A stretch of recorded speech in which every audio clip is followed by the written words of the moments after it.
நம பார்வதீபதையே அரகர மகாதேவா. தென்னாடுடைய சிவனே போற்றி, எந்நாட்டவர்க்கும் இறைவா போற்றி. சிவா திருச்சிதம்பரம். சான்றோர் மக்களே, பெரியோர்களே, தாய்மார்களே, பக்த கோடிகளே, நம்முடைய திருவாசக தவக்குழு அதன் சார்பாக நடைபெறுகின்ற நய உரை இன்றைக்கு 42வது நிகழ்ச்சி, 38வது பதிகம் திருவேசரவு.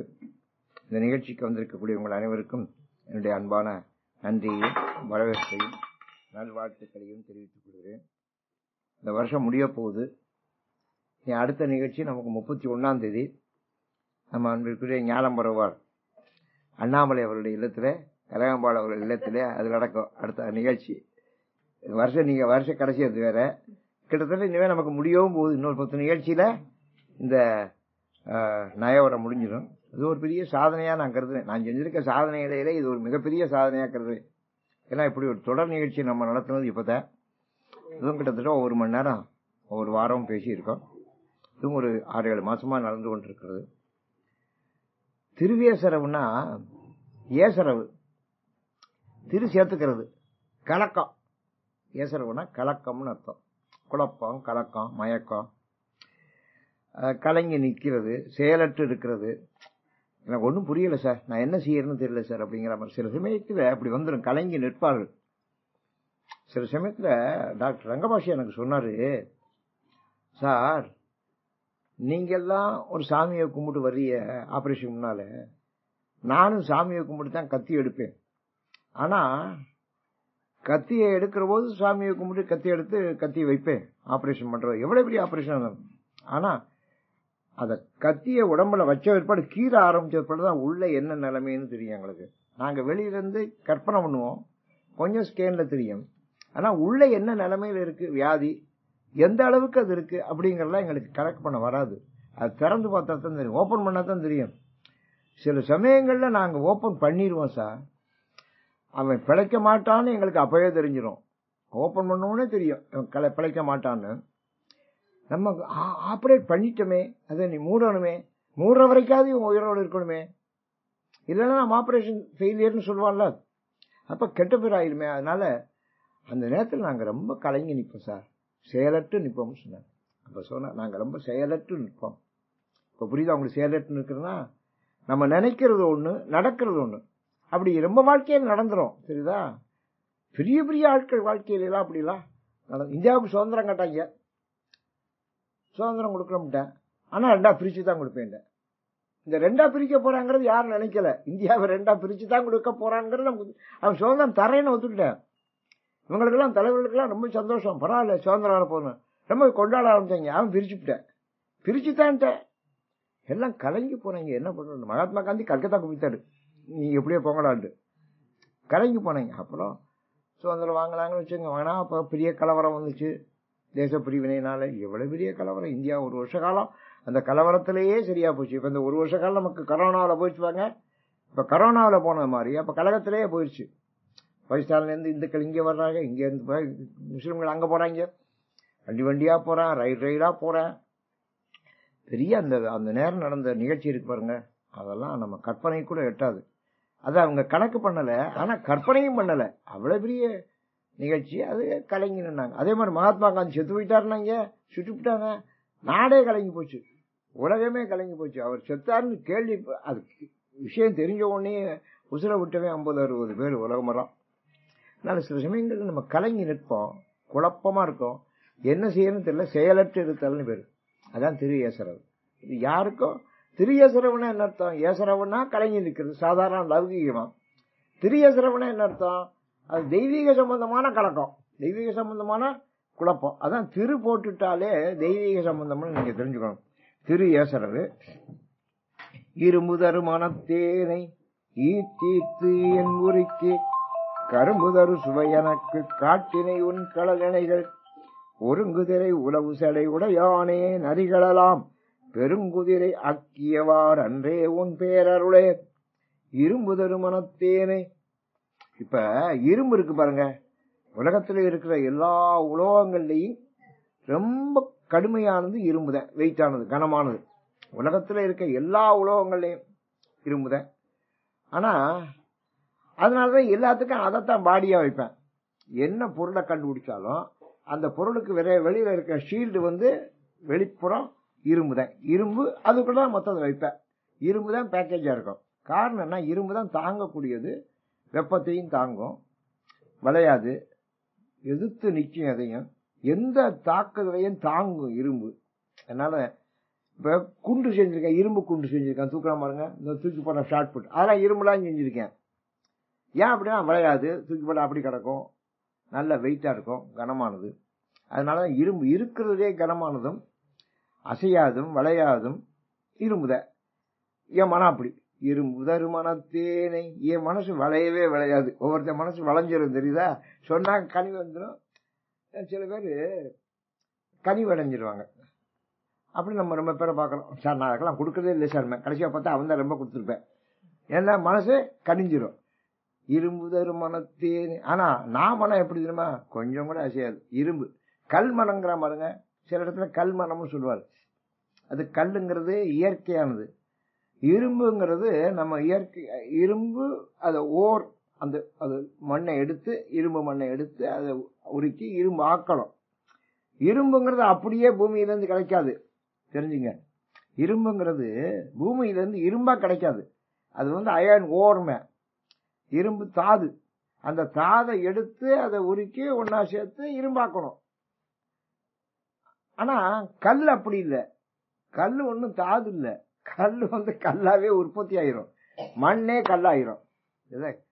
மண்ணே கல்லாயிரும், இயற்கையிலே கல்லாயிரும். அதான் கல்லுக்கும் இரும்புக்கும். அப்ப இரும்பு தருமனத்தேனை.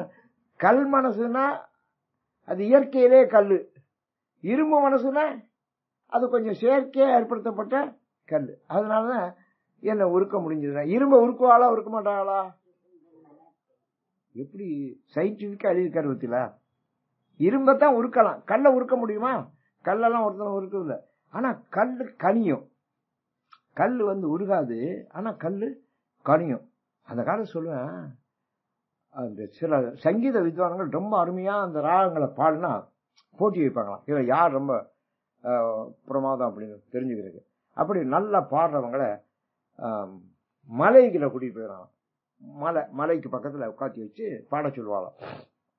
ஒருத்தன் பாடுறவோ அந்த மலை அப்படி இருக்குமா, இன்னொருத்தன் பாடுறது மலை உருகிருமா. மலையே உருகிருமாங்க, கல்லே உருகிருமா, கல்லே உருகிருமா. அதுல ஒருத்தன் சட்டியை வச்சுக்கிட்டு கேட்டுக்கிட்டே இருந்தேன். கடைசியா அவர் பாடி பாடும்போது உருகிருச்சு, சட்டி அதுக்குள்ள இருக்கு. அப்புறம் பாடி முடிஞ்சோடனே கல் மலை உருகின மலை கல்லாயிடுச்சு. இவன் சட்டியை வெட்டிங்கன்னா சட்டி அதுக்குள்ள இருக்கு. சட்டியை கத்துறேன், சட்டி எங்க இருக்கு? அதுக்குள்ள இருக்கு. இப்ப அவன் எனக்கு சட்டி வேணுங்கிற, நீ நல்லா பாடின ஐயா, என் சட்டி உள்ள போயிருச்சு. அப்புறம் திரும்பி பாடினோன்னு உருவனிச்சா எடுத்து போயிட்டான். இதெல்லாம் நமக்கு அதாவது சொல்லியிருக்கேன். கல்லு உருவம் தெரியுதா, கனியம். அதுக்கு பேரு கல்லு கனியம். ஆனா இரும்பு உருகிறது. அது எவ்வளவு சயின்டிபிக்கா எழுதியிருக்காரு. இரும்பு தருமனத்தேனை ஈத்து ஈத்து என்ன முறுக்கி உருக்கிறாரு. இரும்பு தருமனத்தேனை. மனம் வந்து இரும்பு மாதிரி இருக்கான். நீங்க எப்போதுமே ஒரு உவமைகள் சொல்ற போது அது பொருத்தமா சொல்லணும் இல்லையா? அது சயின்டிபிக்காவும் இருக்கிறது ரொம்ப விசேஷம். இந்த பாட்டு அப்படி அமைஞ்சிருக்கு. இரும்பு தருமனத்தேனை. இரும்புனால அமைஞ்ச மனமா அவருடைய மனம். மனம் வந்து இரும்பா இல்ல, இரும்பே மனசா வந்துருச்சு அவருக்கு. இரும்பு தருமனத்தேனை ஈத்து ஈத்து என் என்புருக்கி அப்படி இழுக்கிறாராம் பகவான், இழுத்துக்கிட்டே இருக்கிறான். இங்க இந்த குழவி இருக்கு பாருங்க, சாதாரண பூச்சியை போய் குழவி கொட்டிக்கிட்டே இருக்கும். கொட்டிக்கிட்டே இருந்தா பூச்சி வந்து குழவி ஆகிரும். குழவின்னு ஒரு ஜென்மம் உலகத்துல கிடையாது, ஒரு பிறப்பு. குழவின்னு பிறப்பு கிடையாது, இந்த பூச்சியைத்தான் கொட்டுறது. புள்ளப்பூச்சி இருப்பாத, புள்ளப்பூச்சி இருக்கா இல்லையா, அந்த புள்ளப்பூச்சியை போய் கொட்டுமா குழவி. கொட்ட கொட்ட புள்ளப்பூச்சி என்ன ஆயிரும், குழவியா மாறிடும். நீங்க புள்ளப்பூச்சியும் குழவியும் பக்கத்துல வச்சு பாருங்க, ரெண்டு ஒரு மாதிரி இருக்கும். புள்ளப்பூச்சிக்கு ரெக்க இருக்கும், இதுக்கு ரெக்க இருக்காது. அதான் புள்ளப்பூச்சிக்கு ரெக்க இருக்காது, குழவிக்கு ரெக்க இருக்கும். புள்ளப்பூச்சி தான் குழவி ஆகுது. ஏன்? கொட்டி கொட்டி கொட்டி கொட்டி. அது மாதிரி ஈர்த்து ஈர்த்து என் என்புருக்கி என்ன சும்மா இழுத்து இழுத்து. இந்த காந்தம் இருக்கு பாருங்க, அது இரும்பு. இருக்குமா இருக்காதா? காந்தம். காந்தம் வந்து இரும்பு இருக்கும் இல்லையா? அப்ப நீ என்ன, நீ ஒரு காந்தம். காந்தம்னு சொல்லல, ஆனா காந்தம் தான் இருக்கும். காந்த நீ என்ன செஞ்ச, என்னை ஈர்த்து ஈர்த்து என் என்புருக்கி என் எலும்பையே உருக்கிவிட்டியே, என் எலும்பையே அதாவது எலும்பை உருக்குறதுங்கிறது ரொம்ப கஷ்டம் தெரியுதா? எலும்பை உருக்கிட்டா. கரும்புதரு சுவை எனக்கு காட்டினை, கரும்புதரு சுவை. இந்த பொங்கல் வரப்போகுது, இந்த வருஷம் முழு கரும்பா கொடுக்கணும் இருக்கார்ல, மொழிதான் கொடுப்பேன். இப்போ ஒரு கரும்பே கொடுக்கறானா. கரும்பு கடிச்சு அந்த காலத்துல நம்ம எல்லாம் தின்ன ஆட்கதை. இப்போ எல்லாம் கரும்பெல்லாம் திங்கிறதே இல்லை. ரெண்டாவது கரும்பு ஜூஸ் போட்டு சாப்பிடுவோம். இப்ப அதுவும் எனக்கு பிடிக்கிறது, அதெல்லாம் சாப்பிடுறத. ஆனா கரும்புக்கு சுவை அதிகம், இனிப்பு சுவை கரும்புல இருக்கு. அந்த கரும்பை தானே அதுல இருந்தா சக்கராக்கு, அதுல இருந்தா ஜீனியாக்கி, எல்லாம் கரும்புல இருந்தா ஒரு இனிப்பு பூரா கரும்புல இருந்து வர்றேன். கரும்பு தரு சுவை எனக்கு காட்டினை, கரும்பு சுவை. இப்ப கரும்பஞ்சாறு எவ்வளவு விற்கிறான் மொத்தம். வீதியெல்லாம் கருப்பச்சாறு போட்டு மிஷின்ல போட்டு வித்துக்கிட்டு இருக்கேன். ரொம்ப பேர் போற இறங்கின்னு குடிச்சிருப்பேன். ஆனா உடம்புக்கு நல்லது. கரும்பு தரு சுவை எனக்கு, கரும்பு தர்ற சுவை, அந்த இனிப்பு சுவை வேற எதுவும் வராது. அதான் கண்ணல், கண்ணல் சொன்ன. கண்ணல்னா கரும்பு. இது அந்த காலத்துல பர்மாவில இருந்து அந்த பக்கம் மலேசியா அந்த பக்கத்துல இருந்து வந்துச்சாங்க கரும்பு. கரும்பு இந்தியாவில் உள்ள பொருள் இல்லையா கரும்பு. புகுட்டெழினே அதிகமானுக்கு ஒரு மகன் இருந்தேன். அதிகமான் பெரிய வீரன், கடையேடு வள்ளல்ல ஒருத்தன். அவன் மகன் புகுட்டெழினி, அவன் தான் இதை கொண்டாந்தானா அவன் காலத்துல. அதெல்லாம் 2000 வருஷம் ஆச்சு. அவன் தான் கொண்டு வந்தான் அப்படின்னு சங்க இலக்கியத்துல ஒரு பாட்டு இருக்கு. அவன் தான் கரும்பை கொண்டு வந்தான் அப்படின்னு. அதனால கரும்பு தரு சுவை எனக்கு காட்டினை, கரும்பு சுவை எனக்கு நீ காட்டிட்டியப்பா. இது இரும்பு மனசு. இதை உருக்கி உருக்கி உருக்கி உருக்கி காந்த மாதிரி ஈர்த்து ஈர்த்து ஈர்த்து இரும்பை உருக்குற மாதிரி உருக்கி உருக்கி உருக்கி உன் கடல் இணைகள் காட்டேன், கடல் இணைகள் காட்டேன். எப்போ திருவடியை சொல்றது கடல் இணை தான் சொல்லுவாங்க. திருவடியில எப்போதுமே கலர் அணிஞ்சிருப்பாரு, வீரக்கலர். இந்த திருவடியை, சிவருமானுடைய திருவடி எனக்கு நீ காட்டின. ஒருங்குதிரை உறவு சடை உடையானே நரிகளலாம் ஒருங்குதிரை. அப்படி அடுத்தடுத்து திரைனா அலை வந்துகிட்டே இருக்கும். கங்கையில அலை வந்துகிட்டே இருக்கும். அப்படி ஒருங்குதிரை உளவு சடை, அலையலையா வர்ற கங்கையை தலையில சடையில வைத்திட்டு போனே. சடையில அலை வருது. கங்கை சும்மா அமைதியா வாட்டர் டேங்க்ல இருக்க மாதிரி இருக்கிற கங்கை எப்படி இருக்கு, அலையோடு அவ்வளவு பெருகி வர்ற கங்கை தான். அப்படி பெருகி வருகிற கங்கையை, அலையுடைய கங்கையை தான் அவர் அடைச்சு வச்சிருக்கிறார் தெரியுதா சடையில. உளவு சடை உடையானே, உளவு சடை உடையானே. ஏன் உளவு சடைனா கங்கை அத அப்படி மோதிக்கிட்டு இருக்கு, அதனால உளவு சடை உடையானே. நரிகளெல்லாம் பெருங்குதிரை ஆக்கியவார் அன்றே உன் பேரருளை. உன்னுடைய பேரருள் எப்படின்னா, நரிகளெல்லாம் பெருங்குதிரை, குதிரைங்கன்னா அத பரின்னு சொல்லுவாங்க. நரி இருக்கு பாருங்க, நரி ரொம்ப சின்னமானது. பரி பரினா குதிரை, குதிரை பெருசானது. நரிக்கும் பரிக்கும் அந்த காலத்துல ஒப்புமை சொல்லுவாங்க. பழைய காலத்துல ஒப்புமை அப்படிதான் சொல்லுவாங்க. திணை பனையுமே ஒரு அளவு. அந்த காலத்துல அளவு சொல்ற போது திணை அளவு நன்றி செய்தும் பனை அளவாக கொள்வர் பயன் தெரிவார்னு சொல்லுவாங்க. திணையும் பனையும் ஒப்பிடுவேன். திணைங்கிற ரொம்ப சின்னமா இருக்கும், பனைங்கிறது ரொம்ப உயரமா இருக்கும். அதே மாதிரி நரிங்கிறது சின்னமா இருக்கும், பரிங்கிறது பெருசா இருக்கும் குதிரை. நீ நரிய பிடிச்சிட்டு அது பெரிய குதிரை ஆக்கிவிட்டிய. நீ அது குதிரைன்னு சாதாரண குதிரை இல்ல, பெருங்குதிரை ஆக்கியவா. குதிரையினாலே பெருசுதான், அதுலயும் பெருங்குதிரைங்கிறாரு. ஏன் பெருங்குதிரைன்னா, குதிரையில பெரிய குதிரைகள்லாம் இருக்கு, சாதாரண குதிரை இருக்கு, பெருங்குதிரையும் இருக்கு. இப்ப நாங்க இதுக்கு போனோம், கேதார்நாத்துக்கு போனோம். ஒரு 20-25 பேர் எங்க டீம்ல போனோம். நான் தான் கேப்டன். போனா ஒரு இடத்துல இருந்து 14 கிலோமீட்டர் குதிரையில போகணும். 14 கிலோமீட்டர் போகணும். அந்த சாமி கும்பிட மலை மேல போகணும். இப்படி திரும்பி பார்த்தோம்னா 2000 அடி பள்ளம் கங்கை போயிட்டு இருக்கு. ஒரு 4 அடி அகலம் தான் பாதை. இந்த பக்கத்துல மலை, இமயமலை, இந்த பக்கம் தலை முட்டும். 4 அடி பாதையில் நம்ம போகணும். இந்த பக்கம் கவுந்தோம்னா கங்கை ஜலமோட்சம் தான். இப்படி ஒரு மோசமான பாதை, ஆபத்தான பாதை. 14 கிலோமீட்டர் போகணும். 14 கிலோமீட்டர்னா கிட்டத்தட்ட 4 மணி நேரம் நம்ம பிரயாணம் பண்ணணும். போக 4 மணி நேரம், வர 4 மணி நேரம், 8 மணி நேரம் நமக்கு அந்த பிரயாணம் மட்டும். நிக்காம போனோம். இந்த குதிரையில ஏற்றி விட்டுறேன். காலையில 6 மணிக்கு குதிரையில ஏறணும். அங்க பழக்கம் என்னன்னா, நம்ம தங்கி இருக்கிறது 6 மணிக்கு போயிடணும். போறது ஆளுக்கு ஒரு போர்வை எடுத்துட்டு போகணும். போர்வை எடுத்து போனேன். அவன் என்ன செய்வேன், அந்த போர்வையை அந்த குதிரை மேல போடுவேன், நம்ம உட்கார குதிரை மேல, அந்த குதிரை மேல நம்ம உட்காரச்சுடுவேன். நம்ம போயிட்டோம்னா அவன் வந்து எதை கணக்கு பண்ணிக்கான்னா அந்த போர்வையை தான் கணக்கு பண்ணி, யாராவது விழுந்துனா எவன் விழுந்தான்னு தெரியாது, போர்வை வச்சு கணக்கு பண்ணிக்குவாங்க அவங்க. அப்படி ஒரு கணக்கு அவங்க தெரியும். போர்வையை ஞாபகம் வச்சுக்குவேன். அந்த போர்வை வரக்காலுமே அந்த போர்வை அடுத்தான் போயிட்டாரு ஒரு தண்ணிக்குள்ள, அப்படிமே கரெக்டா போர்வை வச்சு கண்டுபிடிச்சிருக்காங்க. நமக்கெல்லாம் ஆளை கண்டுபிடிச்சாலே கண்டுபிடிக்கிற கஷ்டம், நமக்கு ஆளை வச்சே கண்டுபிடிக்கிற கஷ்டம். அவன் போர்வை வச்சே கண்டுபிடிப்பான். அவங்க அவளை எக்ஸ்பர்ட். ஒரு நாளைக்கு 1000 குதிரை போகுதுங்க, ஒரு நாளைக்கு 1000 குதிரை போகுது. இதான் ஒருத்தர் எங்களோட போயிட்டு வந்தவர் சொன்னாரு, இந்த குதிரை பண்ண புண்ணியம் கூட நம்ம பண்ணல. தினம் குதிரை ஒரு முறை போய் ஒரு ஆளை கூட்டிட்டு போய் சாமி கும்பிட வைக்குது, நம்ம ஆளை கூட்டிட்டு போய் சாமி கும்பிட வைக்கிறோம். இந்த புண்ணியம் கூட நம்ம பண்ணல போயிட்டு வந்தோம்னு சொன்னார். ஒரு குதிரை பண்ண புண்ணியம் கூட நம்ம பண்ணல அப்படின்னு ஒருத்தர் சொன்னார். ஒரு ஞானம் வந்ததுனால சொன்னார். அதனால குதிரைங்கிறது சாதாரணமான விஷயம் இல்ல. 1000 குதிரை வச்சிருக்காங்க, இங்க வரிசைக்கு நிக்குது. நம்ம போனோடனே நம்ம ஆள் கொண்டாங்க விட்டுருவேன், அவன் உடனே நம்மளை ஆளை பார்த்துக்கேன். ஆளை பார்த்தாப்புல ஆளுக்கு ஒரு குதிரை விட. எங்களோட ஒரு ஆட்சி வந்துச்சு, அது ரொம்ப குட்டையான ஆட்சி. அதுக்கு கழுத மாதிரி ஒரு குதிரை விட்டேன், சரிதா?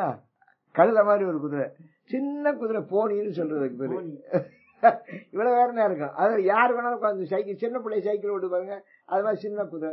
அப்படி சின்ன குதிரை, பெரிய குதிரை, எல்லா குதிரையும் வச்சிருக்காங்க. ஒவ்வொருத்தருக்கும் அவங்களுக்கு தகுந்தாப்புல குதிரை கொடுத்தேன். நான் இந்த ஆட்சி எப்படா வரப்போகுது, 14 கிலோமீட்டர் குதிரை மேல. அதுக்கு உட்கார்ந்த குதிரையை பார்த்தோன்னு சரி இது வந்துடும், இது வரலைனாலும் குதிரை வந்துடும் அப்படின்னு நான் முடிவு பண்ணேன். எல்லாருக்கும் ஆளுக்கு ஒரு குதிரை விட்டேன். நான் தான் கடைசியா போறேன். எல்லாம் ஆளை பார்த்தேன், ஒரு பெரிய குதிரையை எங்களை கொடுத்துட்ட. ராஜா தேசிங்கராஜன் குதிரை மாதிரி ஒரு பெரிய குதிரை. அப்படி குதிரையை எங்கிட்ட கொடுத்துட்டேன். அவன் என்ன நினைச்சுட்டான், எங்களுக்கு கொஞ்சம் ஆள் நல்லா இருக்காரு, பெரிய குதிரைக்கு ஆள் கிடைக்காது, அதனால பெரிய குதிரை எங்கிட்ட தந்த, நீ ஏறுங்க. நான் ஏறி உட்கார்றதுக்குள்ள அது கொடுத்துற வாடு ஒரு மாதிரி செலவுப்பட்டு ஏறி உட்காந்து போனுச்சு. போனா அது என்ன பண்ணுது, இந்த 4 ஏக்கரை தான் போகணும். அந்த குதிரை வீரியமான குதிரை. அது என்ன செய்யுது, இந்த பக்கம் தள்ளுனா முட்டி விடுவோம், நம்ம தலை முட்டிடும். இந்த பக்கம் சாஞ்சோம்னா தண்ணிக்குள்ள விழுந்துருவோம். இது என்ன செய்யுதுன்னா இன்னொரு குதிரையை முன்னால போக விட மாட்டேங்குது, இதுவே எல்லாத்தையும் முன்னால போகுது. ஒரு குதிரை முன்னாடி அதுக்கு முன்னாடி அட்வான்ஸ் பண்ணுது இந்த குதிரை. இப்படிப்பட்ட குதிரை ஒண்ணு நமக்கு வந்து சேர்ந்துச்சு. என்ன செய்யுதுன்னா இந்த முன்னால ஒரு குதிரை போய்கிட்டு பாருங்க, அந்த குதிரை சைடு வாங்குது. சைடு வாங்கினா மொத்தமே 4 அடி அகலம், அதுக்குள்ள சைடு வாங்குது பாருங்க. அப்ப போனா அந்த குதிரையில பாதி நம்ம மேல முட்டுது, அவன் காலு நம்ம மேல முட்டுது, அவன் ஏற்கனவே ஒரு உட்காந்துருக்கா பாருங்க, அவன் முதுகு நம்ம மேல முட்டுது. அப்படி போகுது. இந்த குதிரை காலை வாங்கணுமா இல்லையா, காலை அப்படி வீசுனா அது கங்கைக்கு மேல வருது. பள்ளத்தை நோக்கி பள்ளத்து மேல வர வேண்டியிருக்கு. ஒத்த காடு மலை மேல இருக்கு, ஒத்த காடு கடல் மேல இருக்கு, கங்கை மேல இருக்கு. அவ்வளவு தைரியமான குதிரை. எனக்கு கங்கையை பார்த்தா தலை சுத்துது, இங்கிட்டு பார்த்தா இதே முற்று. எனக்கு இந்த பக்கமெல்லாம் உரசுது, வலினா வலி, இந்த பக்கமெல்லாம் உரசு. அது குதிரை போய்கிட்டே இருக்குங்க. நான் என்னடா தெரியாம இல்லை இந்த குதிரை ஏறிட்டா, இது சைடு வாங்குது குதிரை, எல்லா குதிரையும் சைடு வாங்கிட்டு போகுது. எனக்கு பெரிய வேதனையா போச்சு. அப்புறம் ஒரு மாதிரி நாங்க போயிட்டோம், எல்லாருக்கும் 1/2 மணி நேரம் 3/4 மணி நேரம் முன்னாள் நாங்க தான் சைடு வாங்குது. எல்லாம் புறப்பட்டவெல்லாம் அப்புறம் தான் வரல, நாங்க முன்னால போயிட்டோம், எங்க குதிரை போயிடுச்சு. இன்னும் அதுக்குள்ள வந்துச்சு அப்படின்னா நான் போய் 1/2 மணி நேரம் ஆச்சு, என் குதிரை என்ன பாடாப்படுத்து, நான் திரும்பி இந்த குதிரை இறங்கி வேற போகணும் அப்படின்னு சொன்னேன். கடைசியா என்ன ஆச்சு தெரியுமா, அப்புறம் நாங்க புறப்பட்டோம். அங்கேருந்து புறப்பட்டா மழை வேற விழுந்துகிட்டு லேசா தூருது. சரி நாங்க புறப்பட்டா அந்த குதிரை என்ன செய்யுது, வர்ற போது வேகமா தடன்னு இறங்குதுங்க. படி இப்படித்தானே போகுது, இப்படித்தானே போட்டிருக்கேன். அதுல எல்லாம் படியில எல்லாம் உயரத்துல ஏறும்போது படி போட்டுதான் அடிச்சு விடுவேன். அந்த 4 அடியில படி, அது மேல இறங்கணும், படிதான் இறங்கணுது. தடன்னு இறங்குதுங்க. இறங்கி என்ன கீழே தள்ளி பிடிச்சு, அது இறங்கின வேகத்துல என்ன கீழே தள்ளி பிடிச்சு, நான் கீழே தலைகளை விழுந்தாங்க. இன்னும் ஒரு 1/2 அடி விழுந்திருந்தாலும் கங்கைக்குள்ள போயிருப்பேன். கங்காஜலம் மோட்சம், அதான் எழுதியிருக்கேன் அந்த புத்தகத்துல. கங்காஜலம் மோட்சம் இன்னும் 1/2 அடி தள்ளி விழுந்திருந்தா கங்காஜலம். அப்புறம் 4 பேர் வந்து என்ன தூக்கி, சார் ஜாக்கிரதா வாங்க, நீ குதிரையில சொல்லையா, இதை எங்கட சொல்ற, ஜாக்கிரதையா குதிரையில சொல்லையா, எங்கட சொல்ற, பெரும் குதிரை அக்கியவா, பெரும் குதிரைன்னா உங்களுக்கு புரியுதா, குதிரை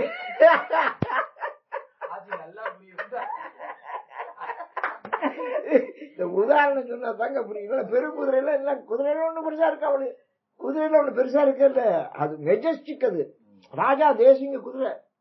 அது மாதிரி இன்னொரு குதிரை சரித்திரத்துல உண்டு. கிரேக்க நாட்டுல அலெக்சாண்டர் ரோமாவூரி பெரிய வீரனவே, சின்ன பிள்ளையிலே பெரிய வீரனவே. அவன் ஒரு நாள் ஒரு பெரிய குதிரையை ஒருத்தன் கொண்டாந்த விலைக்கு, பிரம்மாண்டமான குதிரை. அவன் சொன்னா ராஜாட்ட, பிலிப்புக்கு அப்பா பேரு, இந்த குதிரையை நீங்க விலைக்கு வாங்கிக்க அப்படின்னு. என்னடா விலையின? இது மேல யாரையும் ஏற விடாது. இந்த குதிரை எப்படின்னா யாரையும் ஏற விடாது, அப்படிப்பட்ட குதிரை. அது ஏறிட்டா வேணாது உங்க ஆளு, உங்களுக்கு சும்மா தரேங்கிறேன், உங்களுக்கு சும்மா தரேன் அப்படிங்கிற. அத்தை பெரிய குதிரை, அவ்வளவு விலை வந்த குதிரைய. அப்படி இல்லைன்னா நீங்க எனக்கு தர, நான் வாங்கிக்கிறேன். விலை கிடையாதுங்க, பிரஷியஸ். பிரஷியஸ்னா விலை மதிப்பற்றதுன்னு. அப்படி குதிரை. அவன் பெரிய பெரிய தளபதி எல்லாம் கூப்பிட்டான், ஏறானே. அவன் ஒரு வேலையும் ஏற முடியல, அது தூக்கி எரிஞ்சிச்சு எல்லாரையும், ஒருத்தனையும் ஏற விடல. இத அலெக்சாண்டர் பாத்துக்கிட்டே இருந்தேன், 14 வயசு அப்படின்னு பாத்துக்கிட்டே இருந்தேன். எவனும் ஏற முடியல. அவன் நான் சிரிச்சேன், வணிகன், இதெல்லாம் அவங்க ஆள் ஒருத்தனை எங்க குதிரையில ஏறல பத்தியா, என் குதிரை எப்படிப்பட்ட குதிரை பிள்ளை. இவன் சொன்னேன், அலெக்சாண்டர் சின்ன பையன், 14 வயசு, இதெல்லாம் நான் ஏறிடுவேன். அவனுக்கு ஆச்சரியம், என்னடா அது இத்த பெரிய லெப்டினன்ட்லாம் ஏற முடியல, நீ எப்படி ஏறான்? நான் ஏறிடுவேன் ஐயா. அப்பாட்ட சொன்னேன், சரிடா ஏறானாரு. வேணும்னே அந்த குதிரையை அப்படி பின்பக்கமா போயினேன், அது நிக்கிற அது நின்றுக்கிட்டு அந்த குதிரையை திருப்பி நிறுத்தினேன். குதிரையை அது இப்ப இப்படி நிக்குது பாருங்க, திருப்பி நிறுத்தேன். திருப்பி நிறுத்தினா அவன் என்ன கண்டுபிடிச்சிட்டேன் அதுக்குள்ள, ஏன் ஒருத்தனை ஏற விடவேனா, சூரியனை நோக்கி நிக்குது, சூரியனுடைய நிழல் விழுகுது, அந்த நிக்கிறவனுடைய நிழல் விழுகுது, அந்த நிழலை பார்த்து அது பயப்படுது, அந்த நிழலை பார்த்து பயப்படுது. இது சைக்கலாஜிக்கல் எஃபெக்ட். இதை அவன் கண்டுபிடிச்சிட்டான் அந்த 14 வயசுல. அந்த குதிரையை சூரியனுக்கு எதிர்ப்புறமா நிறுத்தினேன், குதிரை நிழல் அப்படி விழுகல, அவன் நிழல் விழுகல. அப்ப சும்மா டக்குனு ஏறி உட்காந்து சுத்தி கொண்டாந்து நிறுத்தினேன். இது அவனுடைய திறமை, அறிவு, தெரியுதா? அந்த குதிரையை தான் அப்புறம் அவன் கடைசி வரைக்கும் வச்சிருந்தேன். அந்த குதிரையை அந்த சினிமாவில் காட்டேன், அலெக்சாண்டர் படம் நான் பார்த்திருக்கேன் இங்கிலீஷ்ல. அந்த எதிரிகள் யானையில வருவாங்க இந்தியாவில். இந்தியாவுக்கு வரும்போது அவங்களுடைய யானைப்படை கிடையாது, குதிரைப்படை மட்டும்தான். குதிரைப்படை அவன் அவ்வளவு பெரிய குதிரைப்பேன், யானை நிற்கும், யானை மேல எதிர் உட்கார்ந்துருப்பேன் ராஜா, எதிர் ராஜா. இதை அவனை பிடிக்கணும் அப்படின்னா யானை எவ்வளவு உயரம், இது அப்படி திருப்பணும் இந்த காலை தூக்கி அப்படி மேல காட்டுமா, யானைக்கு மேல குதிரையோட காலை தூக்குமா. நான் பார்த்தேன், படத்துல பார்த்தேன். இந்த குதிரையோட காலை பார்த்தா எங்க நிக்குது, யானைக்கு மேல. அப்ப அது எப்பேற்பட்ட குதிரை? அதான் பெருங்குதிரை ஆக்கியவார் அன்றே உன் பேரருளே. உன்னுடைய பேரருள் இருந்துச்சுன்னா, அருள் சாதாரண அருள் இல்ல, அதுக்கு பேரருள் வேணும். பேரருள் இருந்தாத்தான் பெருங்குதிரை ஆக்க முடியும். சாதாரண அருளுக்கு உனக்கு இவ்வளவு போதும் போலான்றுவேன். திருச்செந்தூர்ல அந்த காலத்துல கோயில் கட்டினாலாம், அங்க ஒரு மௌனசாமின்னு இருந்தாரு, அவர் தான் கோயில் கட்டினவர். எல்லாரும் வந்து வேலை வைப்பாங்களாம். வேலை பார்த்தோடனே ஆளுக்கு முடிவு ஊதி விடுவாராம் கையில. சாயங்காலம் வேலைக்கு மேல முடியும், இருட்டுற போது கொடுப்பாராம் எல்லாருக்கும். அந்த விபூதிக்குள்ள காசு இருக்குமா. எவ்வளவு காசு இருக்கும்னா, அவன் எவ்வளவு வேலை வைத்தான் அதுக்கு தகுந்த காசையா இருக்குமா. படுத்து தூங்கினவங்க எல்லாம் காசு இருக்காதா, கொஞ்சம் 1.5 நாள் 1.5 நாள் 2 நாள் தரும். நல்ல வேலை வைத்தவங்க நிறைய காசு இருக்கும். அந்த போடுறதுலயே காசு இருக்கும், இந்த விபூதியே காசா மாறிடும். அது அவன் எவ்வளவு வேலை பார்த்தானோ அவ்வளவுதாங்க. அது மாதிரி இப்போ ஒருத்தர் இருந்தாருன்னா இப்போ ஒழுங்கா வேலை நடக்கும். எல்லாருக்கும் போறவங்க விபூதி வாங்கிட்டு பாப்பா அப்படின்னா அவன் அரண்டு போய் வேலை பார்ப்பான் தெரியுமா. வேலை பார்த்தா அதுக்குள்ள சம்பளம், தெரியுதா? அப்படி பெருங்குதிரை கொஞ்சமா அருள் இருந்தா கொஞ்சம் தான் குதிரை வரும். பெருங்குதிரை ஆக்கணும்னா பேரருள் இருக்கணும். பேரருள் நீ சிவருமானே உனக்கு என்ன பேரருள், பெருங்குதிரை ஆக்கியவார் அன்றே. நீ என்ன செஞ்ச, நான் உனக்கு முன்னால வந்தேன், ஈர்த்து ஈர்த்து என்னுடைய எலும்பையெல்லாம் உருக்கிட்ட. அப்புறம் ஒருங்குதிரை உடையானே நரிகளெல்லாம் பெருங்குதிரை ஆக்கியவா, நரிகளை பிடிச்சு பெரிய பெரிய குதிரை ஆக்கிட்டிய. அதான் ஒரு வாழ்க்கையில் நடந்ததானே, வேற வாழ்க்கையை சொல்லல, அவர் வாழ்க்கையில் நடந்த. எப்பவுமே நம்ம வாழ்க்கையில நடந்த அனுபவத்தை சொன்னாதான் அது ரசிக்கும். இப்ப நான் என்னுடைய கதைகள்ல போற என்னுடைய அனுபவத்தை நிறைய சொல்லுவேன். நமக்கு அனுபவம் இல்லைன்னா தான் அடுத்தவனுடைய அனுபவத்தை சொல்லணும். நமக்கே அனுபவம் இருந்தா அதையே நம்ம சொல்லணும். அதை பெருங்குதிரை ஆக்கியவாரன்றே உன் பேரருளே, உன்னுடைய பேரருள். அதனால சின்ன நரி அதை பிடிச்சி பெரிய குதிரை ஆக்கிட்ட. நிறைய குதிரை ஆக்குறது ரொம்ப கஷ்டம். ஏன் தெரியுமா? நரி நம்ம சொல்றோடைய இருக்காது, எல்லா புராணியும் நம்ம சொல்லோட இருக்கும். யானை, குதிரை, சிங்கம் புலி, கரடி, குரங்கு, என்ன மிருகத்தை கொண்டாந்தாலும் இந்த சர்க்கஸ் பண்றேன்னு அதை ஆட்டிக்கிறேன். அவன் சொன்னபடிதான் கேட்கும். ஆனா சர்க்கஸ்ல எங்கேயாவது நரி இருக்கா பாத்தீங்களா? உலகம் பூரா சர்க்கஸ் கோட்டை இருக்கு, உலகம் பூரா சர்க்கஸ் நடத்துறேன். எங்கேயாவது நரி வச்சிருக்கானா? எந்த சர்க்கஸ்லயாவது சொல்லுங்க, எந்த ஊர்லயாவது சர்க்கஸ்ல நரி இருக்கா? அவ்வளவு பிராணி இருக்கு. யானை வரும், ஒரு ஸ்டூல் போடுவேன், அது மேல 4 காலையும் தூக்கி வச்சு ஏறுமே, 4 காலையும் தூக்கி ஒரு சின்ன ஸ்டூல்ல நிக்கும், 4 காலையும் மடக்கி ஒரு ஸ்டூல் நிக்கும். அவனோட சிங்கம் வரும், வாழைப்பழமே தலையை விடுவேன், திரும்பி எடுப்பேன், அப்படி இருக்கும். கடிக்காது, புலி கடிக்காது. அவன் என்ன சொன்னாலும் அவ்வளவு மிருகமும் செய்யுங்க, பெரிய பெரிய மிருகம் எல்லாம் அவன் சொல்லோட இருக்கும் சர்க்கஸ்ல. ஆனா அவன் நரிய மட்டும் வச்சுக்கல. ஏன் சொல்லுங்க? அவன் சொன்னா கேட்காது. நரி மட்டும் யார் சொன்னாலும் கேட்காது. தெரிஞ்சுக்கிட்டீங்களா? நரி யார் சொன்னாலும் கேட்காதுங்க. அது ஒண்ணு பண்ணும், இவ ஒண்ணு சொல்லி கொடுத்தா அது ஒண்ணு பண்ணி நிற்கும். தெரியுதா? அதனால நிறைய போக சொல்லிட்டாங்க. இது சரியா வாத்தியார் சொல்றதுக்கு பைய கேட்கல, வேற கிளாஸுக்கு மாத்துங்க சார், வேற செக்ஷனுக்கு மாத்துங்கன்னு வாங்கி போய் சில பேங்க பாடத்துல வாத்தியார் சொல்றதே கேட்க மாட்டாங்க. ஹெட்மாஸ்டர் வர்றாங்க, சார் எனக்கு வேண்டாதே சொல்லுங்க, வேற கிளாஸ் மாத்துங்க செக்ஷன். ஏன் அவன் சொல்றதே கேட்கறாங்க சார் அப்படின்னு. அப்ப அவன் சொல்றது நீங்க எடுக்க எப்படியாவது நடத்தணும்ல, எல்லாரையும் மாத்தணும். நரி சொல்றது கேட்காது. அப்படிப்பட்ட நரியே நீ குதிரையாக்கிட்டிய. நரி கான்ட்ராஸ்ட், நரியே நீ பரியாக்கிட்டிய. அது உன்னுடைய பேரருள். எவ்வளவு வித்தியாசமான செய்திகள் தெரியுமா அதுல? நரி பெருங்குதிரைங்கிறாரு, நரியை கொண்டாந்து நீ பரியாக்கிட்டாங்கிறாரு, அதனுடைய பேரருள்ங்கிறாரு.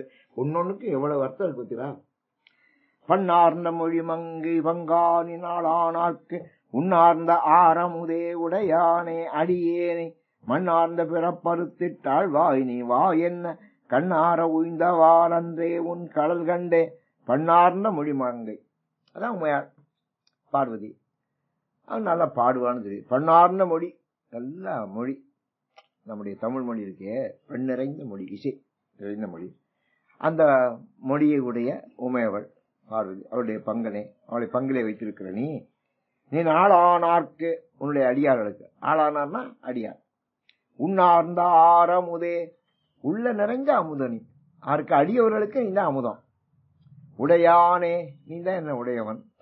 அடியேனை மண்ணார்ந்த பிறப்பறுத்திட்டு, இதான் கதை, இதான் கருத்து, இதான் முக்கியம்.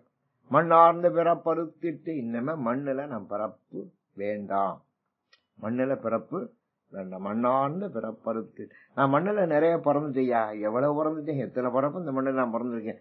இப்படி பிடிச்சு பிடிச்சு பிடிச்சு பிடிச்சு வேதாவும் கை செலுத்தாள், மாதாவும் உடல் செலுத்தாள். பிடிச்சு போட்டு, வேதானா பிரம்மா, அவன் பிடிச்சு போட்டான், என்ன அவனுக்கு கை செலுச்சு போச்சு. அதை ஏதோ கற்பத்துல போட்டேன், அந்த தாயை என்ன பெத்து அவளுக்கு உடல் செலுத்தாள். இனிமே முடியாதுங்கிற அளவுக்கு உடல் செலுச்சு போச்சு.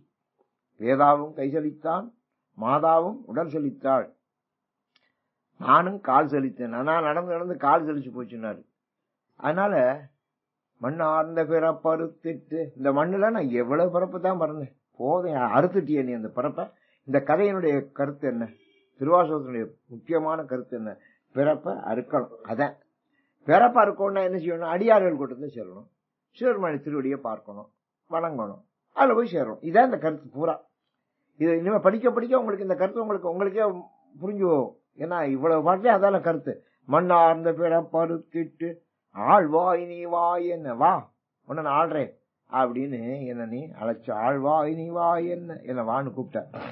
கண்ணார உய்ந்த வாரன்றே உன் கடல் கண்டே, உன் கடலை கண்டதுனால, திருவடியை கண்டனால கண்ணார உய்ந்து, நான் கண்ணார உன்னை பார்த்துட்டேப்பா, கண்ணார. அப்பா நல்லா இன்னைக்கு தாப்பா பசியார சாப்பிட்டோம் அப்படி இந்த கொள்ளு பேச்சு சொல்லிட்டு போதுல, இன்னைக்கு நல்லா இந்த புளிக்குழம்பு இன்னைக்கு தான் மனசார நல்லா ஆனாலும் கொஞ்சம் பத்தலேன்ட்டு போகுது. சொல்லு எல்லாரும் பத்தலை எனக்கு அப்படிங்குது. சாப்பிட்டுச்சு, சாப்பிட்டாலும் இன்னும் சாப்பிடணுமா. அதனால கண்ணார உய்ந்தேன்னா அப்படின்னு கண்ணார பார்க்கணும், மனசார கேட்கணும், காதார பாட்டை ரசிக்கணும், வாயார போடணும், எல்லாம் கண்ணார பசியார அப்படி இந்த ஆறுதல்னா நிறைதல் அர்த்தம். மனசு நிறையணும். ஆதமிலியான் ஆதமிலினா எனக்கு யாரும் ஆதரவு இல்லை. நீங்க சில பேரை பாருங்க. ஒருத்தர் போன ஒரு டாக்டர்கிட்ட, சார் எனக்கு இந்த வியாதியை நீங்க வைத்தியம் பண்ணணும் அப்படின்னா, சரிப்பா இதுக்கு இவ்வளவு ரூபா ஆகுமே சார், நான் ஆதரவு இல்லாதவன் சார், எங்கள்ட காசே கிடையாது சார், ஒண்ணுமே எங்களோட வருமானம் இல்லப்பா, நான் ஏழை, ஒண்ணுமே இல்லாதேன் அப்படின்னு. அப்படியா, நீ உனக்கு ஒண்ணுமே இல்லையா?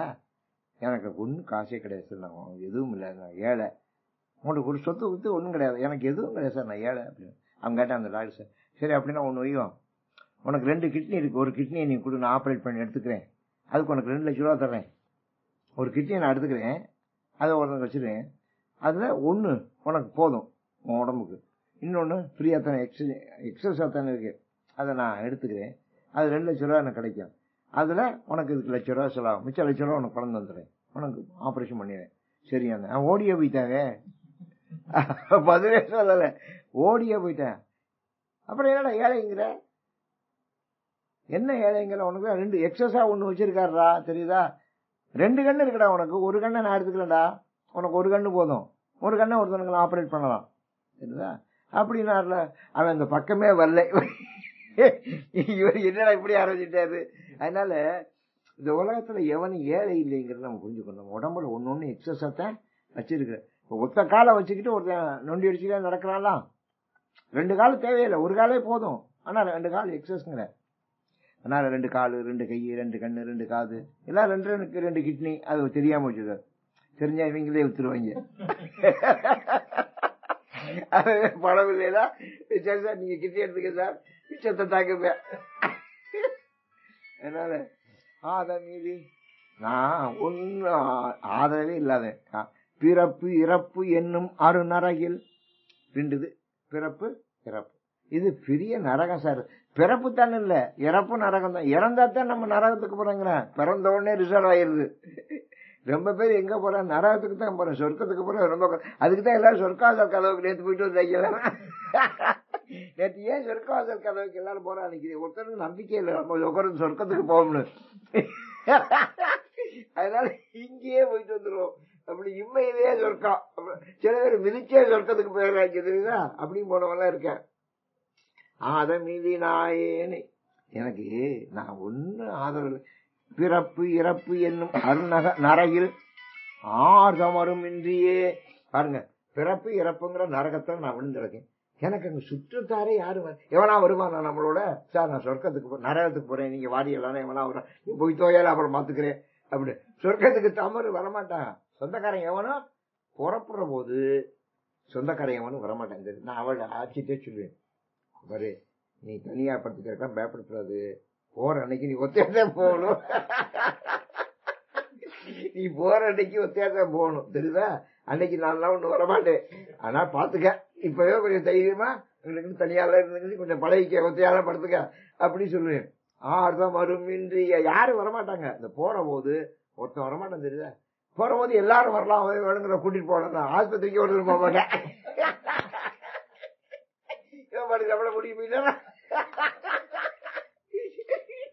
அப்புறம் செத்து போனது மட்டும்தான் பார்க்க போவாங்க, சாகரக்குள்ளால போக மாட்டேன். ஏங்க அவன் போறது ஒரு ஆளை கூட்டிட்டு போறான்னு வச்சுக்க, இப்படி பார்ப்பேன் யார கூட்டிட்டு போறாங்க, அதுக்குள்ள எல்லாரும் ஓடி போயிருவாங்க. கடைசியா போற இடம் ஒத்தாயத்தான் போறாது, ரொம்ப பேருக்கு உட்கார முடியுதுங்க, கூட்டத்துல இருக்கேன், ஒரு ஆளைத்தான் போகணுங்க போறோம். ஆர்தம் வரும், அதுக்கு தான் சொன்னேன், நீ செய்யற பாவ உண்ணியம் தாண்டா உனக்கு வரும் அப்படின்னு சொன்னேன். வீடு வரை உறவு, வீதி வரை மனைவி, காடு வரை பிள்ளை, கடைசி வரை யாரும், இதுதான் கண்ணாசன் பட்டத்தார் பாட்ட பாடினாரு. கடைசி போற போது எவனு வர ஆர்தம் வரும் இன்றியே, எவரும் சொந்தக்காரன், எவ்வளவு சொந்தக்காரன் இருக்காங்க ஒருத்தனுக்கு, சார் நான் கூப்பிட்டு 1000 சொந்தம் வரும் சார் அப்படின்னு, எந்த சொந்தம் மேல வரும் உன்னோட போற, அதை கேட்க எந்த சொந்தம் உன்னோட மேல வரும் அதை சொல்லு அப்படின்னா, அப்படி நாளைக்கு அறிவிப்பு, நாளைக்கு நான் போறேன் என்னோட வர்ற ஒருத்தர் வர போய்த்தாளா தெரிஞ்சுக்கிட்டே தெரியுதா. ஆர்தமரும் என்ன உண்மையா லாஜிக், எவ்வளவு லாஜிக் இருக்காது, எவ்வளவு சைக்காலஜி இருக்கு, எவ்வளவு சயின்டிபிக்கா பாடியிருக்காரு பாருங்க. பெரிய விஷயங்களை சாதாரணமா ஒவ்வொரு வார்த்தையில் ஆர்தமரும் இந்தியங்கிறாரு. ஆர்தமரும்னா நம்ம சொந்தம் மட்டும் இல்ல, நம்ம பிள்ளைகளுடைய சொந்தம், பொண்டாட்டியுடைய சொந்தம், மாமஞ்சம் பச்சன் சொந்தம், அதான் ஆர்தமரம். எத்தனை சொந்தம். இந்த வரலாம் நம்ம சொந்தம், இந்த வரலாம் என் மகன் வீட்டு சொந்தம், அது என் மருமகோட சொந்தம், அது என் பேரன் கொள்ளு பேரன் பேத்தியோட சொந்தம். எத்தனை சொந்தம் வருது. அதான் அவ்வளவு தமர் இருக்கா. தமர்னா தம்மை சேர்ந்தவர்கள். இதுல எது வரும்? கொள்ளு பேத்தி வீட்டு சொந்தம் வருமா? ஐயா அங்க உங்க வீட்டுக்கே வரல அப்படின்னு போயிடும். ஒன்னும் வராதுங்க. கடைசியா போறபோது ஆர்தமரும் இந்திய எப்படி வார்த்தை வைக்கிறார். எவ்வளவு பெரிய விஷயத்த ரொம்ப சாதாரணமா சொல்லு. இதுக்கெல்லாம் அர்த்தம் சொல்லி முடியாதுங்க. இதெல்லாம் அர்த்தம் சொல்றது இல்ல. இதெல்லாம் அப்படியே ஞானத்துல நம்ம உணர்ந்து சொல்லணும். ஆர்தமரும் இந்தியே அழுந்து வேர்க்கு.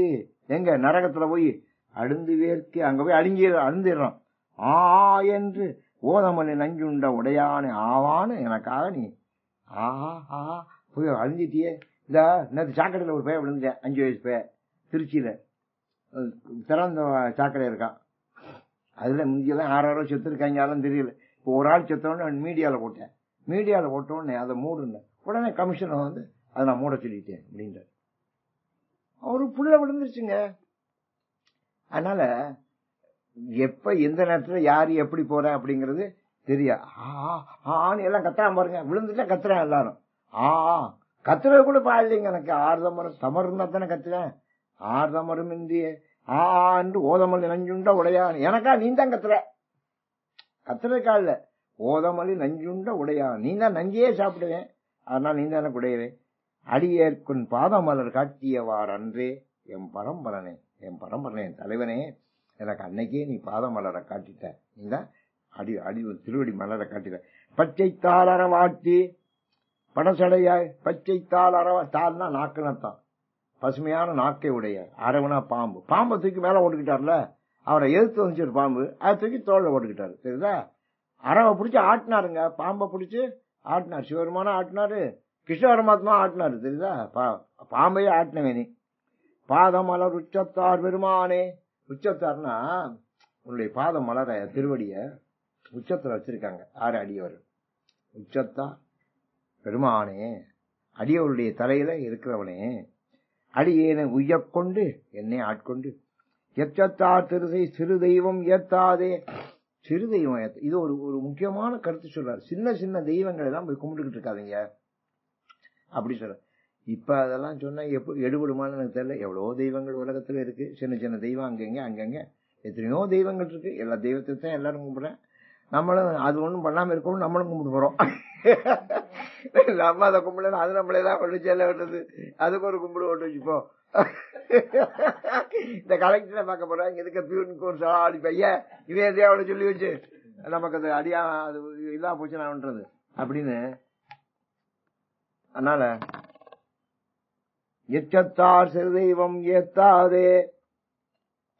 இந்த சின்ன சின்ன தெய்வங்களை எல்லாம் நான் வணங்காம, அச்சோ என் சித்தத்தாரு இந்த வாரன்றே உன் திறம் நினைந்தே. உன்னுடைய திறத்தை நினைச்சு உன்னைத்தான் நினைச்சு நான் வணங்குறேன். உன்னுடைய திறத்தை நினைத்து நான் உன்னை வணங்குறேன். இந்த சின்ன தெய்வங்களை நான் வணங்கல. சின்ன தெய்வங்களை, இந்த சிறு சிறு தெய்வங்களை ரொம்ப வணங்கப்படாதுன்னு ஒரு கருத்து உண்டு. ஆனா இப்ப அதை கும்பிடானே எதையுமே கும்பிட மாட்டாங்க இவங்க. அதையாவது கும்பிடானேன்னு நம்ம சந்தோஷப்பட. பெரியவர் காஞ்சி பெரியவர்னாரு, இந்த அரிஜனங்களை எல்லாம் கோயிலுக்குள்ள விடமாட்டாங்க. அவர் சொன்னாரு, விட்டாங்க விளையாடி போறாங்க, நீங்க இந்த அரிஜனன் இருக்க இடத்துல ஒரு கோயிலை கட்டிவிடுங்க, நீங்களை அங்க கும்பிடட்டும் அப்படின்னு சொன்னாங்க. அதனால அரிஜனங்கள் ஏரியாவில எல்லாம் அந்த காலத்துல கோயிலுக்கு கட்டினாங்க. கட்டி அதான் இதே கும்பிடு. அவங்க நாங்க இந்த சாமியெல்லாம் கும்பிட்டோம், காடன் மாடன் அதான் எப்படி கருப்பேன் கருப்பேன் இப்படித்தான் நாங்க கும்பிடு. நீ எதையாவது கும்பிடப்பா. அதான் சிறு தெய்வங்கள். சரிதா? அத நான் வணங்கல, நான் உன்னைத்தான் வணங்கினேன். ஏன்? நீ தான் பரம்பொருள், என் பரம்பரனே நீ தான், என் தலைவனை. பரம்பரைன்னா பரம்பரையா நீ தான் என்னுடைய தலைவன். அதனால நான் சிறு தெய்வங்களை வணங்காம உன்னை நான் வணங்குறேன். கற்றறியேன் கலைஞானம். எப்படி பாட்டுங்க இந்த பாட்டு அருமையா. கற்றறியேன் கலைஞானம். நான் ஒன்னும் பெருசா படிக்கல, கலையெல்லாம் இன்னும் ஞானம் கிடையாது, கலையெல்லாம் எதுவும் நான் கற்கல.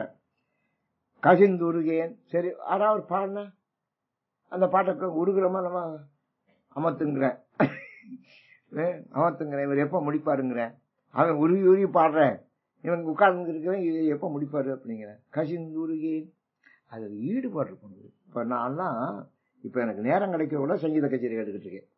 இப்ப நான் மத்த எல்லாம் டிவியில இயன்ற வரைக்கும் சங்கீத கச்சேரி சங்கீத கச்சேரி போடுறாங்க. இல்லை இதே என்ன ஆடுறது குதிக்கிறமா போடுறான்னு ஒழிய சங்கீத கச்சேரி போடல.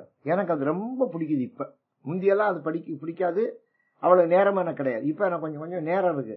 நான் எழுதுல கொஞ்சம் குறைச்சிக்கிட்டு படிக்கிறத கொஞ்சம் குறைச்சிக்கிட்டு நான் அதை கச்சேரிய கேட்கிறேன். காரணம் என்ன? அதான் உருகிறது. கசிந்துருகே ஆயிடினும் மற்றறியேன் பிற தெய்வம். திரும்பியும் சொல்ற ஆயிடினும் மற்றறியேன் பிற தெய்வம். எனக்கு வேற தெய்வங்களை பற்றி எனக்கு தெரியாது. வாக்கியலால் வார்கள் வந்து வாக்கு நல்ல அருள் வாக்கு. நீ சொல்றதுதான் அருள் வாக்கு. அதனால எனக்கு உன்னுடைய அருள் வாக்குனால நல்ல விஷயங்களை தந்து உன்னுடைய திருக்கலரை காட்டி உற்றிருமாந்திருந்தென்னும் உற்று இருமாந்திருந்தேன் எம்பெருமானே. அந்த உன்னுடைய வார்களை நான் பார்த்ததுனால நான் இருமாப்பு. என்ன இருமாப்பு அப்படின்னா உன்னுடைய திருவடியை நான் பார்த்துட்டேன்ல, பார்த்தா எனக்கு இருமாப்பு வரும்ல. இந்த இருமாப்பு எனக்கு வந்துருச்சு. பெருமானே இந்த பெருமை அடியேற்கு பொற்ற விசனாய்க்கிடுமாறன்றே நின் பொன்னருளே. அடியனுக்கு நீ எனக்கு ஒரு திருவடியை காட்டின. அதனால என்னாச்சு, எனக்கு இருமாப்பு வந்துருச்சு. இது எப்படின்னா, இந்த நாய் இருக்கு பாரு, நாய்க்கு பொன்னாலாகிய பல்லக்க வைக்கிற மாதிரி, பல்லக்குல பெரிய பொற்பல்லக்கு, தங்க பல்லக்கு, அதுல ஒரு நாயை பிடிச்சி ஏற்றி வச்ச மாதிரி நீ எனக்கு உன்னை திருவருளை தந்து திருவடியை காட்டியிருக்க. நான் ஒரு நாய் மாதிரி, எனக்கு உன்னுடைய திருவடியெல்லாம் நீ காட்ட வேண்டிய அவசியம் இல்லை. ஒரு நாய்க்கு பொற்ற அவிசு, பெரிய தவிசுனா தடுக்குன்னு சொல்லலாம். ஒரு நாய்க்கு தடுக்கப்பட்ட மாதிரி நீ எனக்கு அதை செஞ்சிருக்கியே. பஞ்சாய அடிமலைவார் கடைக்கண்ணால் இடர்பட்டு, இந்த பெண்கள் அவனுடைய கடைக்கண்ணால நான் துன்பப்பட்டு நஞ்சாய துயர் கூற நடுங்குவேன். அதனால நான் ரொம்ப கஷ்டப்பட்டுட்டேன். நின் அருளார் உயிஞ்சேன் எம்பெருமானே. அந்த இன்பத்திலிருந்து ஐம்பொறிகள் ஈர்ப்புல இருந்து நான் உயிஞ்சேன், என்ன நீ விடுவிச்சுட்ட.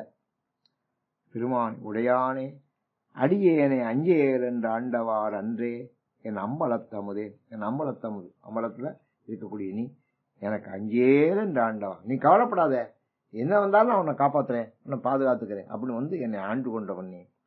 என்பாலை பிறப்பறுத்திங்கு இமையவர்க்கும் என்பாலை பிறப்ப பாலை நிலம், என் பாலை நிலம். நான் என் வாழ்க்கை எப்படி பாலை நிலம், டெசர்ட். இதுதான் ஒண்ணும் சோழ நிலம் இல்லை என்னுடைய வாழ்க்கை. என்னுடைய வாழ்க்கையே பாலை நிலம். அதை பிறப்பறுத்து, இந்த என்னுடைய பிறப்பறுத்து இமையவர்க்கும் அறிய ஒன்னா தென்பாலை திருப்பெருந்துறை உரையும் சிவபெருமான். தென்பாலை தெற்கு பக்கம், தெற்கு பக்கத்துல ஒரு கோயில் இருக்கு, யாருக்கும் தெரியாது. அதான் திருப்பெருந்துறை ஆவுடையார். தெரியுதா? நீங்க அந்த ஊர்ல இருந்து வர்றீங்க ராஜகோபால், நீங்க அந்த ஊரு, அது தென்பாலை, அது பால நிலம், யாருக்கும் தெரியாது. தெரியுதா? தென்பாலை திருப்பெருந்துறை உரையும் சிவபெருமானே. அது ஒரு பாலை நிலம். என் உடம்பும் என் உயிரும் என் வாழ்க்கையும் பாலை நிலம். என் பாலை நிலத்துல நீ என்ன ஆண்ட. ஆறு நீ எங்க இருந்த? நீனும் பாலை நிலத்துல வந்த. தென்பாலை, பாலைனா பகுதின்னு அர்த்தம். இந்த இடத்துல திசை, தென் திசையில இருந்து அது பாலை நிலம்னு சொல்லலாம். அதான் கிட்டத்தட்ட நெய்தல் நிலம் தானே. பாலை நிலத்திலையும் மண்ணுதான் இருக்கும், நெய்தல் நிலத்திலையும் மணல் தான் இருக்கும். அதனால பாலை நிலம் போன்ற தென்பக்கம் இருக்கிற திருப்பெருந்துறை உரையும் சிவருமானே, அன்பால் நீ அகம் நகவே புகுந்தருளி ஆட்கொண்டது. அன்புனால என் உள்ளத்துக்கு இந்த அகம் நெகும்படியாக, உள்ள முருகும்படியாக நீ ஆட்கொண்டது. என்பாலே நோக்கியவார் அன்றே எம்பெருமானே. அது உன்னுடைய அருள் நோக்கு தானே. என் மேல நீ நோக்கிய அருள் நோக்கு. என்பாலேன்னு என் பக்கம் நீ நோக்கிய அருள் நோக்கு. அதனாலதான் நீ என்னை ஆட்கொண்டாய். மூத்தானே, நீ தான் எல்லாருக்கும் முதல்ல தோன்றியவன் சிவருமான் தான் உலகத்திலேயே. மூத்தானே மூவாத முதலானே. உனக்கு மூப்பு கிடையாது. மூத்தானே மட்டுமல்ல, மூத்தவனுக்கு மூப்பு உண்டு இல்லவா, உனக்கு மூப்பு கிடையாது. மூவாத முதலானே. அதான் சொல்றேன், அந்த காலத்துல மூவாக இளநலம்னு சொல்றேன். சிலப்பதிகாரத்துல மூவாக இளநலம் காட்டி, மூவாக இளநலம் நலம், இளநலம் இளமையினுடைய, அது மூவாத இளநலம் அதை காட்டினான்னு அந்த தெய்வத்தன்மையை சொல்றது மூவாக இளநலம்னு சிலப்பதிகாரத்துல வரும். அப்படி நீ மூவாத முதலானே முடிவில்லா உத்தானே பொருளானே. முடிவில்லாத வேதனி, முடிவில்லாத பொருளும் நீத, சொல்லும் நீந்த பொருளும் நீந்த. நீதான், வேதமும் நீதான், அது புரியக்கூடிய அர்த்தமும் நீதான். உண்மையுமாய் இன்மையுமாய், நீதான் உண்மையாவும் இருக்க இன்மையாவும் இருக்க. உள்ளானே இல்லானே, பாட்டு என்ன, உள்ளானே இல்லானே ரெண்டும் நீந்த. பூத்தானே புகுந்திங்கு புரள்வேனை கருணையினால், பூத்த நீதான் பூத்து இருக்கிற. பேத்தே நீ ஆண்டவாரன்றே எம்பெருமான், என்ன பேத்து எடுத்துக்கிட்ட. பேத்துனா பேத்து எடுக்கிறது, என்ன பேத்து எடுத்து நான் சாதாரணமா கடந்தேன். கல்லு என்ன பேத்து ஆண்டுட்டேன். சரிதா? பேத்து இங்க அந்த காலத்துல மைக்கேல் ஏஞ்சலோன்னு ஒரு பெரிய அவன் ஒரு ஓவியன், சித்திரக்காரன். அவன் ஒரு பெரிய சிற்பி, ரோம்ல இருந்த மைக்கேல் ஏஞ்சலோன்னு பேரு. அவன் மாதிரி படம் ஆறாலும் எழுத முடியாது. அவன் எழுதின ஓவியம் மைக்கேல் ஏஞ்சலோ ரோம்ல இருக்க அரண்மனையில பூரா இருக்கு. அங்க இருக்க செயின்ட் பீட்டர்ஸ் கேத்தட்ரல் நுழைஞ்சோம்னா அதுக்குள்ள ஒரு பெரிய மியூசியம் இருக்கு. அங்க பூரா எழுதின படம் மேல எழுதியிருக்கேன், கீழே எழுதியிருக்கேன். ஒரு பெரிய யுத்தத்தையோ ஒரு பெரிய சோழர் எழுதியிருக்கேன். அவ்வளவு பெரிய புகழ்மிக்க ஒரு கலைஞனவே மைக்கேல் ஏஞ்சலோன்னு பேரு. அது 400 வருஷத்துக்கு முன்னால வாழ்ந்தவன். ரினேசன்ஸ் பீரியட், இத்தாலியில ஏற்பட்ட ரினேசன்ஸ் பீரியட்ல மறுமலர்ச்சி காலத்துல வாழ்ந்தவன். அவன் அந்த ஓவியம் இருக்கானே, அவன் ஒரு நாள் வீதியில போயிட்டு இருக்கும்போது ஒரு வீட்டுக்கு முன்னால ஒரு பெரிய கல்லு கிடக்கு. ஒரு பெரிய கல், அசைக்க முடியாத கல்லு. அந்த வீட்டுக்காரன் சொன்ன, இவன் போய் பார்த்தேன், என்னப்பா இத்த பெரிய கல் இங்க கிடக்கம்னா. அவன் சொன்ன, சார் இந்த கல் எங்க வீட்டுல ரொம்ப காலமா கிடக்கு, இதை ஒருத்தரும் அசைக்க முடியல, இந்த கல்லை தூக்க முடியல, இந்த கல்லை யாராலும் தூக்க முடியல. நானும் எவ்வளவு பேரை வேலையை கூப்பிட்டேன், யாரும் தூக்க முடியல, அசைக்க முடியல. அவ்வளவு பெரிய கல்லு சார் இது எங்க வீட்டுக்கு வர்ற பாதையை அடைச்சி கிடக்கு, இதை தூக்கி கொண்டு அங்க போட்டா தேவையில்ல, ஆள் கிடையாது, நான் வேணா இந்த கல்லை எடுத்துக்கோனாரு. நல்லது சார், எடுத்துட்டு போங்க சார். உடனே மைக்கேல் ஏஞ்சலோ ராஜாவை சரியான ஆட்கள் நான் கொண்டாந்து அதை இடிச்சு கிடிச்சு தோண்டி கிண்டி எல்லாம் கொண்டு போயிட்டேன் அவன் இடத்துக்கு. அவன் சும்மா கொண்டு போங்க சார், நீங்க சம்பளம் கேட்காம இருந்தா போதும், தூக்கிட்டு போங்கட்டேன். அதை கொண்டு அந்த பெரிய சிற்பியில அப்படியே செதுக்கி செதுக்கி செதுக்கி செதுக்கி ஒரு இயேசு பகவானை உண்டாக்கிட்டாங்க. மேரி இயேசு, அதான் அந்த அவங்கள அப்படி வடிச்சுட்டேன்.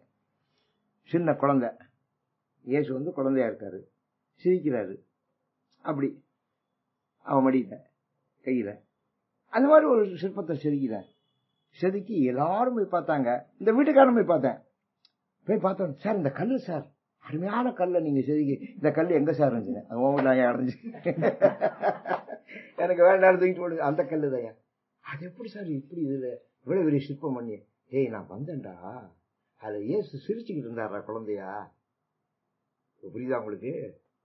அதுல இயேசு சிரிச்சு, எவனுக்காக தெரிஞ்சுதா அந்த உருவம், இவன் கலைஞன், அதனால கலையில ஒரு ஞானம் இருக்கு. கற்றறியேன் கலைஞானம், கலையில ஒரு ஞானம் இருக்குன்னு தெரியுதா அப்ப உங்களுக்கு? இந்த ஞானம் எவனுக்கா இருந்துச்சா? உன் வீட்டாண்டா கலைஞர் ரொம்ப காலமா, அதுதான். எப்படி சார் உங்களுக்கு தெரிஞ்சு? அது ஏன் சிரிச்சுக்கிட்டு இருந்தாரா அப்படின்னாங்க. இதெல்லாம் நடந்தது. அதனால கற்றறியேன் கலைஞானம் கசிந்தூர் ஏனாயிடினும், கற்றறியேன் கலைஞானம் கசிந்தூர் ஏனாயிடினும் மற்றறியேன் பிற தெய்வம், வேற தெய்வமே எனக்கு தெரியும், ஒரே தெய்வம் தான். வாக்கியலால் வார்கடல் வந்து உற்று இருமாந்திருந்தேன் எம்பெருமானே அடியேற்கு பொற்ற விசு நாய்க்கிடுமாறு அன்றே உன் பொன்னருளே பஞ்சாய அடிமளவார் கடைக்கண்ணால் இடப்பட்ட நஞ்சாயத்தையோ தேர்கூற நடுங்குவேன் நின் அருளார் உஞ்சேன் எம்பெருமானே உடையானே அழியேனே அஞ்சேல் என்றாண்டவார் அன்றே எம்பளத்தமுதை என அஞ்சேல் நின்ற ஆண்டார் என்பாலை பிறப்பறுத்திங்கு இமையவர்க்கும் அறிய ஒன்னா தென்பாலை திருப்பெருந்துறை உரையும் சிவரும் தென்பக்கத்தில் இருக்க திருப்பரந்தரில் இருக்க அன்பால் நீ அகம் நகவே புகுந்த அருளி ஆட்கொண்டது. அன்புனால என் உள்ளத்துக்குள்ள போயிட்ட, அகம் நெகுந்து போச்சு. அதான் உருக்கி என்பதாவும் உருக்கின்னு பாடுறால, அகமே நெகுந்து போச்சு. என்பாலே நோக்கியவாரன்றே எம்பெருமானே உன்னுடைய அருள் நோக்குத்தேன் எனக்கு விளக்கம் காரணம். மூத்தானே மூவாதம் முதலானே முடிவில்லாத்தானே பொருளானே உண்மையுமாய் இன்மை எல்லாம் நீந்தான், உண்மையை நீந்தான், இன்மை நீந்தேன், சொல்லணும் நீந்தான், பொருள் நீந்தான், வேதம் நீந்தான், அர்த்தம் நீந்தேன். பூத்தானே புகுந்திங்கு புரள் வேனை கருணையினால் பேத்தே நீ ஆண்டவாரன்றே எம்பெருமானே. என்ன நீ பேத்து கொண்டு போயிட்டாயா, புரியுதா? பேத்து கொண்டு போனான்னு சொன்னல மைக்கேல் ஏஞ்சலோ அந்த கல்ல, என்ன கலைஞானம் பேத்தே நீ ஆண்டவா, என்ன பேத்து நீ மாத்தி என்ன கொண்டு வந்து ஆண்டுட்டு. மறுவினிய மலர்பாதம் மனத்தில் வளர்ந்து உள்ளுருக தெருவுதரும் மிக அலறி, உள்ள மனசுக்குள்ள உன்னுடைய பாதம் வந்துருச்சு, அதனால தெருத்தோறும் வீதி வீதியா போனேன். போய் என்ன பண்ணேன், மிக அலர்னேன். சாமி சாமி சாமி சாமி அலர். சிவபெருமான் என்றேத்து சிவா சிவா சிவா. நீங்க வீதியெல்லாம் வீதி தோறும் போய் நீ என் உள்ளத்துல வந்தோடனே நான் வீதி வீதியா நம்ம பக்தி வந்துச்சுன்னா கோயில் கோயிலா போறோமா இல்லையா? எங்க பொன்முடி இப்போ ஒரு இடத்துக்கா போய்கிட்டு இருக்கா. விட்டு ஒரு இடம் பாக்கி இல்ல, அம்பிட்டு முடிவிட்டா அப்படி எல்லா ஊரும் பார்த்து போடுறது அப்படின்னு. நான் சரி முடிஞ்ச வரைக்கும் போ அப்படின்ட்டு தெரியல. அதனால இப்ப அவளை பத்தி இவளும் கிளம்பிட்டா, தங்கச்சியும் ஒண்ணு முன்னால் ஒண்ணு கிளம்பிடுச்சுல்ல. அதான் சிவபெருமான் என்றேத்தி எங்க பார்த்தாலும் சிவா சிவா சிவா சிவா. தெருவுதோறும் வீதி வீதியா போய் இப்ப இன்னைக்கு எத்தனை பேர் எவ்வளவு வீதியில போய் கும்பிட்டு வந்துட்டாருமே. அங்க பெருமாள் இருக்கு, நான் அங்க போறேன், இங்க பெருமாள் இருக்கா இங்க போறேன், எங்கெல்லாம் பெருமாள் இருக்கோ அங்கெல்லாம் போயிட்டு வந்தாச்சுல. சிவபெருமான் என்றேத்தி பருகியனின் பரங்கருணை தடங்களை படிவாமான். உடைய கடல், உடைய அன்பு கருணை, அது பெரிய கடல். அந்த கடல்ல நான் படிஞ்சிட்டேன்.